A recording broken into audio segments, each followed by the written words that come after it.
रामचरितमानस एक साहित्य है, काल्पनिक है। आप राम को काल्पनिक बता रहे हैं? वही में लिखा हुआ है, होल गमार सुदर पसुनारी, ये सब है ताजन के, जिसका हजारों जीता जागता उदाहरण है। अगर तेली जाति साहब होते होंगे, अपने बाप दादा से या पूर्वज से पूछिए, तेली को देखकर जतरा खराब हो जाता था। क्या बात कर रहे हैं? अरे तेली को देख के जतरा खराब हो जाता था। इसमें डोम है, चमार है, हलखोर है, नोनिया है, तेली है, कहार है, कुम्हार है, और तमाम लोग छुआ जाते थे इन लोगों से। पासमान से हड्डी छुआ जाता था, पत्थर भी छुआता था। उसी का ये पोषक है आरएसएस और बीजेपी वाले। तुलसीदास जी लिखे हैं, भय प्रकट कृपाला दीन दयाला कौशल्या हितकारी। सनातन वंशज का विरोधी ये भारतीय जनता पार्टी के लोग हैं, आरएसएस के लोग हैं। ये तमाम सनातन वंशज को ये रामचरितमानस के नाम पर कत्लेआम करवाने का काम किया जा रहा है। रामचरितमानस पोटेशियम साइनाइड है, एक तरह का जहर जिसको चखते के साथ इंसान इस दुनिया को छोड़कर चला जाएगा। ये हम नहीं कह रहे हैं, ये कह रहे हैं कौन? बिहार के शिक्षा मंत्री चंद्रशेखर जी। रामचरितमानस पोटेशियम साइनाइड है। आप लोग सनातन विरोधी बात करते हैं। हम सनातन विरोधी बात नहीं करते हैं। हम सनातन वंशज हैं। सनातन वंशज का विरोधी ये भारतीय जनता पार्टी के लोग हैं, आरएसएस के लोग हैं। ये तमाम सनातन वंशज को ये रामचरितमानस के नाम पर कत्लेआम करवाने का काम किया जा रहा है। आप 1992 की घटना याद कीजिए। और ये रामचरितमानस किस काल में लिखा गया, क्यों रामचरितमानस का रचना हुआ? भारत में दो समुदाय के बीच कत्लेआम हो रहा था। दो प्रथा को मानने वाले शिव भक्त और राम भक्त के नाम पर कत्लेआम हो रहा था। उस समय हमारे देश का शासक, भारतवर्ष के शासक अकबर थे। उस समय के एक कवि के रूप में ये तुलसीदास जी थे, और ये कत्लेआम रोकवाने के लिए रामचरितमानस की रचना हुई थी। और उसमें बतलाया गया था, राम वही है, विष्णु वही है, कृष्ण वही है, बलराम वही है। ये कत्लेआम रोकवाने के लिए, और जिस रामचरित्र के मानस के नाम पर ये भारतीय जनता पार्टी के लोग, आरएसएस वाले पूरे देश को कत्लेआम करवा रही है, ये सनातन विरोधी। आप कह रहे हैं कि रामचरितमानस एक कहानी है। रामचरितमानस आपको ललित सिंह यादव का मैंने केस में जजमेंट है, हाई कोर्ट, सुप्रीम कोर्ट का जजमेंट है। रामचरितमानस एक साहित्य है, काल्पनिक है। आप राम को काल्पनिक बता रहे हैं? वही में लिखा हुआ है। केकरा में लिखा हुआ है? रामचरितमानस में लिखा हुआ है। वो कहते हैं राम जन्म हुआ है। और राम वही तुलसीदास जी लिखे हैं, भय प्रकट कृपाला दीन दयाला कौशल्या हितकारी। उसमें कहे राम जन्म का चर्चा नहीं है, राम जन्मभूमि का चर्चा नहीं है।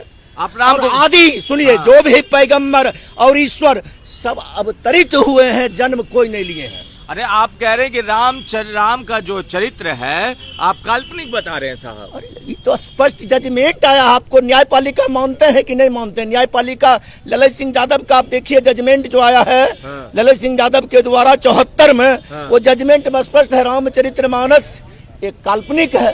रामचरितमानस कह रहे हैं कि सनराइट है, कभी कहते कूड़ा कचड़ा है। आप लोग आप बताइए। ढोल गमार सुदर पसुनारी, ये सब है ताजन का अधिकारी।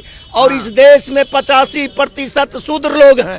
और उसमें दर्शाया गया है, ढोल गमार सुदर पसुनारी, ये सब है ताजन के, जिसका हजारों जीता जागता उदाहरण है। अगर तेली जाति साहब होते होंगे, अपने बाप दादा से या पूर्वज से पूछिए, तेली को देखकर जतरा खराब हो जाता था। क्या बात कर रहे हैं? अरे तेली को देख के जतरा खराब हो जाता था। मोदी जी कहते सबका साथ सबका हाँ, तो वही ने तेली को देखकर वही पार्टी के मोदी जी हैं। और पासमान से हड्डी छुआ जाता था, पत्थर भी छुआता था। उसी का ये पोषक है आरएसएस और बीजेपी वाले। और पुनः आजाद भारत, ब्राह्मण सर्वश्रेष्ठ है, तो क्या दिक्कत है आप लोगों को? अरे विचारधारा सर्वश्रेष्ठ होना चाहिए ना। ये कौन हम तो कहे सनातन वंशज हम लोग हैं। ये सनातन विरोधी लोग की बात हम रखे हैं। आप लोग नकली हिंदू हैं। सनातन विरोधी वंशज के लोग की बात रखे हैं। हम सनातन वंशज हैं। उसमें डोम है, चमार है, हलखोर है, नोनिया है, तेली है, कहार है, कुम्हार है, और तमाम लोग छुआ जाते थे इन लोगों से। और यही आरएसएस वाले, बीजेपी वाले का देन है जो अखंड भारत खंडित हुआ। पुनः इस देश को खंडित करने का कार्य भारतीय जनता पार्टी के लोग कर रहे हैं। आप लोग कह रहे हैं सनातन वंशज हैं, कैसे सनातन वंशज भाई जो कहते हैं कि रामचरितमानस से तमाम कूड़ा कचरा है? तमाम दुनिया में सनातन धर्म था। जिस सनातन धर्म से ये धर्म बना, वो धर्म बना, वो धर्म बना। मुस्लिम भी हमारे सनातन वंशज हैं और हम भी सनातन वंशज हैं। जैन धर्म मानने वाले भी सनातन वंशज हैं, बौद्ध धर्म मानने वाले भी सनातन वंशज हैं। ये सनातन वंशज विरोधी हैं भारतीय जनता पार्टी के लोग। केवल चंदन टीका लगाकर सनातन वंशज को कत्लेआम करवाने का प्री प्लानिंग है। आप कह रहे हैं कि चंदन टीका लगा के नफरत सनातन वंशज को कत्लेआम क्या? जब अब राम, हिंदू मुसलमान, हिंदुस्तान पाकिस्तान राम के मंदिर के नाम पर पूरे देश को कटवा रहा है, नहीं? ये सनातन विरोधी नहीं है, सनातन वंशज विरोधी नहीं। राष्ट्र बनेगा, दिक्कत है आप लोगों को? हम लोग कौन हैं? हमको कटवा कर ये पूरे भारत के 85% लोग को कटवा कर राष्ट्र बनाइएगा, कुल को कटवा कर राष्ट्र, हिंदू राष्ट्र बनाइएगा। बनेगा तो क्या दिक्कत है? अरे ये तो विदेशी दलालों का बात है। ये तो विदेशी हुकूमत इस तरह से हमारा देश को खंडित करके बंटवारा कर दिया। वही विदेशी दलाल के रूप में अभी इस नाम पर चल रहा, देश को तोड़ने का काम कर रहा है। शास्त्री हिंदू राष्ट्र बनाने निकल गए। अरे देश को तोड़ने वाला लोग ही सब है। 85% जो शोषित पीड़ित दलित वंचित वर्ग के लोग हैं। हम लोग सनातन वंशज इसको कटवाने का प्लानिंग रच रहा है। रामचरितमानस को आप लोग मानते हैं कि नहीं? रामचरितमानस आप कोर्ट का जजमेंट, न्यायपालिका मानते हैं कि नहीं? आप न्यायपालिका को मानते हैं कि नहीं? अच्छा, रामचरितमानस को आप लोग कैसा किताब मानते हैं? आप तो अकबर काल में रामचरितमानस की रचना हुई तो कौन किताब मानिएगा? कौन सा मानिएगा? आप ही बताइए कौन सा अकबर काल में जब जिस शास्त्र की रचना हुई साहित्य के रूप में, और केवल आदमी को सुरक्षा के लिए जो दो समुदाय के बीच में कत्लेआम हो रहा था, शिव भक्त में और राम के नाम के भक्ति करने वाले। आप कह रहे मुगलों का किताब है क्या? अरे गजब हाल है यार, मुगलों का किताब है। अरे उनके शासन काल में इसका रचना हुई। रामचरितमानस की 16वीं सदी में। तो क्या दिक्कत है? किस लिए रचना हुई थी? कटवाने के लिए। अरे उस समय जमाने में कत्लेआम हो रहा था। तो रामचरितमानस को आप लोग कैसा किताब मानते हैं? हम आपस में भाईचारा जोड़ने के लिए बना था। दो समुदाय के बीच में कत्लेआम हो रहा था, उसको रोकने के लिए रामचरितमानस की रचना हुई थी।